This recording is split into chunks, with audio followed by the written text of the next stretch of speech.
پارہ نمبر 24 آیت نمبر 49.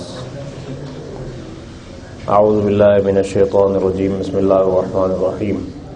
فَإِذَا مَسَّ الْإِنسَانَ ضُرٌّ دَعَانَا ثُمَّ إِذَا خَوَّلْنَاهُ نِعْمَةً مِنَّا قَالَ إِنَّمَا أُوتِيتُهُ عَلَى عِلْمٍ بَلْ هِيَ فِتْنَةٌ وَلَكِنَّ أَكْثَرَهُمْ لَا يَعْلَمُونَ. اللہ پاک نے ان آیات میں انسانی کمزوری کو بیان کیا کہ جس بندے کو ہماری معرفت حاصل نہیں ہوتی اس کا حال کیا ہوتا ہے کہ جب مشکل میں ہوتا ہے تو اسے پھر رب یاد آ جاتا ہے. جیسے ہی مشکل ٹل جاتی ہے تو اسے پھر اپنی قابلیت یاد آ جاتی ہے, لیاقت یاد آ جاتی ہے. پھر وہ جگہ جگہ تذکرے کرتا پھرتا ہے کہ یار دیکھو پھر کیسے ہم نے اپنا کام نکالا, ہمارا کام کیسے نکل گیا. دیکھو یار اپنے دوستوں کے تذکرے, اپنی ذہانت کے تذکرے, اپنی قابلیت کے تذکرے, اپنے علم کے تذکرے, اپنی لیاقت کے تذکرے. فرمایا کہ ہم تو سن رہے ہیں ساری باتوں کو, اور یہ باتیں پہلے لوگوں نے بھی کی تھی اور ان کی سزائیں انہوں نے جھیلی. اب بھی جو کرے گا, جو ظالم بنے گا, تو انہیں بھی اس کے نتائج کا سامنا کرنا پڑے گا. پھر آخر میں ساتھ یہ کہا کہ یاد رکھنا کہ رزق کبھی کسی کی صلاحیت کی بنیاد پر کسی کی دکان زیادہ نہیں چلتی, اللہ کے فیصلے سے چلتی. کسی کی دکان اگر کم چل رہی ہے تو اس میں بھی اللہ کی حکمت ہے, اور کسی کو زیادہ مل رہا ہے یا کم مل رہا ہے اس میں براہ راست کنٹرول اللہ کا. اس لیے نگاہ اللہ پہ رکھو اور اسی پر ایمان لاؤ. دیکھیے فَإِذَا مَسَّ الْإِنسَانَ ضُرٌّ دَعَانَا, پھر جب آدمی پر کوئی مصیبت آتی ہے, دعانا تو ہمارے سامنے دعا کرتا ہے, پکارتا ہے. ثُمَّ إِذَا خَوَّلْنَاهُ نِعْمَةً مِنَّا, پھر جب ہم اسے اپنی نعمت عطا کر دیتے ہیں, قَالَ تو کہتا ہے إِنَّمَا أُوتِيتُهُ عَلَى عِلْمٍ, یہ تو مجھے میری عقل سے ملی ہے, میرے اسباب سے ملی ہے. بل ہی فتنہ, بلکہ یہ نعمت آزمائش ہے. ولیکن اکثرہم لا یعلمون, لیکن ان میں سے اکثر اس بات کو نہیں جانتے کہ جب اللہ دیتا ہے تو اس آزمائش کے لیے دیتا ہے کہ یہ نسبت میری طرف کرتا ہے یا کسی اور کی طرف کرتا ہے. اس کا شکر یہ میرے سامنے ادا کرتا ہے یا مخلوق کے سامنے ادا کرتا ہے. قد قالها الذین من قبلہم, بے شک یہی بات وہ لوگ کہہ چکے جو ان سے پہلے تھے, یعنی پچھلے لوگوں کی عادت بھی یہی رہی. فما اغنى عنہم ما كانوا یکسبون, بس ان کے کام نہ آیا جو وہ کسب کرتے رہے. آخر کار ان کے ہاتھ صاف ہو گئے, سب کچھ محروم ہو گئے اس سے. لیکن اس وقت جب آزمائش آئی, مثال اس کی جیسے قارون تھا, قارون کو جو کچھ ملا, موسیٰ علیہ السلام نے کہا بھی اللہ کے نام پر اس میں سے کچھ دو.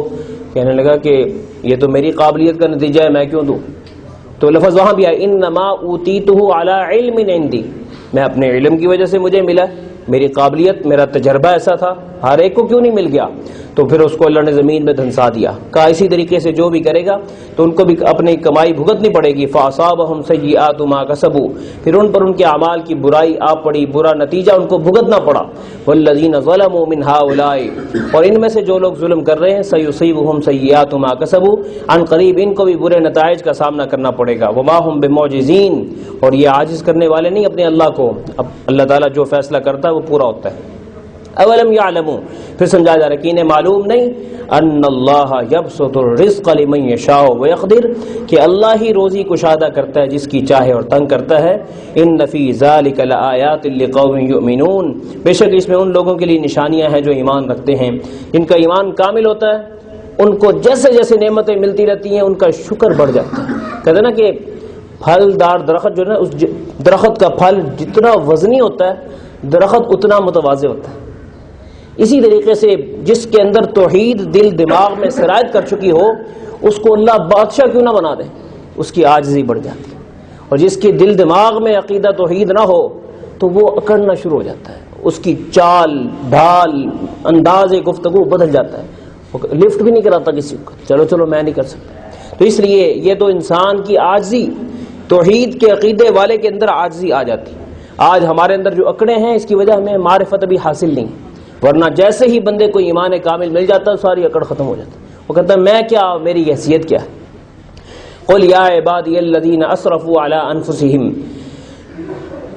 یہاں سے پھر سمجھایا جا رہا ہے کہہ دو اے میرے بندو, تمام انسانوں کو خطاب ہے, مسلمان ہو یا غیر مسلم. الذین اسرفوا علی انفسہم, جنہوں نے گناہ کر کر کے اپنی جانوں پہ ظلم کیا ہوا ہے، لا تقنطوا من رحمت اللہ، اللہ کی رحمت سے مایوس نہ ہو، ابھی بھی یعنی پلٹ کر واپس آ جاؤ، رب سے رابطہ کر لو۔ ان اللہ یغفر الذنوب جميعا، بے شک اللہ تعالیٰ سب گناہوں کو بخش دے گا، انہ هو الغفور الرحیم، بے شک وہ بخشنے والا اور رحم کرنے والا ہے۔ اس کے لیے کرنا کیا پڑے گا؟ یا اللہ کیسے معافی ہوگی؟ اگلی آیت، وَأَنِيبُوا إِلَىٰ رَبِّكُمْ، اپنے رب کی طرف رجوع کر لو۔ مفسرین نے لکھا ہے کہ ایک لفظ ہوتا ہے توبہ، ایک لفظ ہوتا ہے انابت، انیبو انابت۔ توبہ کہتے ہیں کہ برے انجام سے ڈر کے بندہ پلٹ آئے، تو یا اللہ میں تو عذاب نہیں بھگت سکتا، میں آ گیا ہوں، تو اس کو توبہ کہتے ہیں کہ بندہ ڈر گیا برے انجام سے اور پلٹ آیا، تو اس کو کہتے ہیں توبہ۔ تو قرآن نے یہ بھی حکم دیا توبہ کرو، یعنی سخت عذاب آگے ہیں ان سے بچنے کے لیے پلٹ آؤ۔ اور ایک لفظ ہے انابت، یہاں جیسے انیبو، اپنے رب کی طرف انابت کرو۔ انابت کہتے ہیں کہ بندہ کسی کے احسان مند ہو نا، احسان مند ہو، لیکن اس کے ذہن میں اس کے احسانات نہ ہوں، تو وہ اس کو تنگ کرے، کو پریشان کرے یا اس کی نافرمانی کرے، یکدم اسے احساس ہو کہ یار اس کے تو مجھ پر بڑے احسانات ہیں، میں اس کے ساتھ ایسے کر رہا ہوں، تو پھر وہ شرمندہ ہو جائے۔ تو انیبو کا لفظ بندو، کبھی میری معرفت میں غور کرو گے نا تو میری احسانات کی بارش ہے تم پر، تو کبھی شرم کرو اور آ جاؤ، یہ معنی ہے اس کا۔ کبھی تمہیں احساس ہو جائے نا میری انعامات کی بارش ہے تم پر، ایک لمحے کے لیے بھی، نہ صبح میں نہ رات میں نہ شام میں، کوئی موقع ایسا نہیں جہاں میری رحمت تم پر نہ ہو، تمہیں اس چیز کا پاس ہے نا، تو پھر آ جاؤ۔ من قبل ان یأتی واسلموا لہ، اور پھر اطاعت بھی اللہ کی کرو، فرما بردار بن جاؤ، نفس کی غلامی چھوڑ دو، خواہش کی غلامی چھوڑ دو، شہوت رانی چھوڑ دو، رب کے بندے بنو۔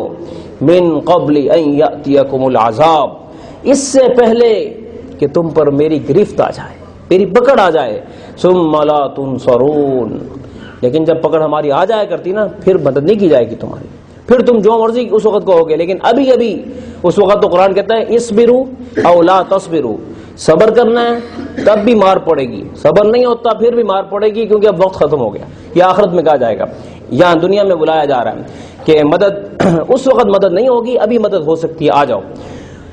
اور کیا کرنا ہے؟ ایک تو پہلا کام انابت اور اطاعت، تیسری چیز واتبعوا احسن ما انزل الیکم من ربکم، اور ان اچھی باتوں کی جو قرآن کی صورت میں تمہیں دی جا رہی ہیں ان باتوں کی پیروی کرو جو تمہارے رب کی طرف سے تمہارے اوپر نازل کی گئی ہیں۔ من قبل ان یأتیکم العذاب، اللہ کی گرفت آنے سے پہلے، اس سے پہلے کہ ناگہاں پکڑ آ جائے تم پر، بغتتاً اچانک، عذاب کا معنی پکڑ، وانتم لا تشعرون، تمہیں خبر بھی نہ ہو کہ تم پکڑے گئے ہو۔ اشارہ کر دیا کہ جب ہم نے پکڑنا ہوتا ہے نا تو کافی دن پہلے بتاتے نہیں ہیں کہ جناب اگلے ہفتے ہم نے آپ کو پکڑنا ہے، نہیں، اچانک کیسے بندہ کیسے پکڑا جاتا ہے، اس کو ہوش بھی نہیں ہوتی۔ وہ شداد تھا نا، وہ جب اپنی جنت میں داخل ہونے لگا تھا، ایک پاؤں اس کا اندر تھا ایک باہر تھا، کئی سال لگے تھے جنت بناتے ہوئے، اس نے دنیا میں ایک جنت بنائی تھی، تو فرشتے کو حکم آیا کہ بس ایک پاؤں اندر ہو اور ایک باہر ہو اور پکڑ لو، اس وقت پکڑ، اب کیا کر سکتا۔ اس لیے کسی وقت بھی تو ہم محفوظ نہیں ہیں، اس لیے اللہ تعالیٰ سے کون بچ سکتا ہے۔ اس لیے بندہ، وہ کہتے ہیں روزانہ سونے سے پہلے بندہ اللہ کو منا کر سونے سے پہلے اللہ کو راضی کر کے سوئے، کیونکہ کچھ پتہ نہیں ہے، ایک دفعہ آپ چلے گئے، کسی نے آپ کے ساتھ وہ کوئی کتنے ہمدردی کر سکتا ہے، معاملہ تو اللہ کے ساتھ، اس لیے خود منا لو۔ اس زندگی میں ایک آنسو پوری جہنم، آپ کی جہنم کو بجھانے کے لیے کافی، اور اس زندگی کے اندر اتنا بندہ روئے گا، حدیث شریف میں آتا ہے کہ اگر کسی بندے کے آنسو کو اکٹھا کیا جائے تو وہ برتنوں کے برتن بھر جائیں، اتنے آنسو، لیکن قیمت نہیں پڑے گی، قیمت ابھی ہے۔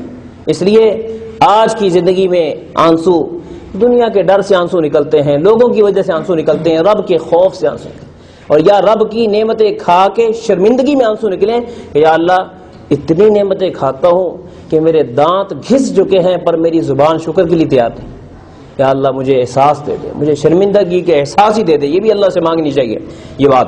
ان تقول نفس یا حسرۃ علی ما فرطت فی جنب اللہ، کہیں یعنی آ جاؤ اللہ سے معافی مانگ لو اس سے پہلے کہ کسی جان پر وہ وقت آ جائے کہ وہ اللہ کے ہاں پکڑا جائے اور پھر وہ یہ بات کہے ہائے افسوس کہ میں نے اللہ کے حق میں بڑی کوتاہی کی۔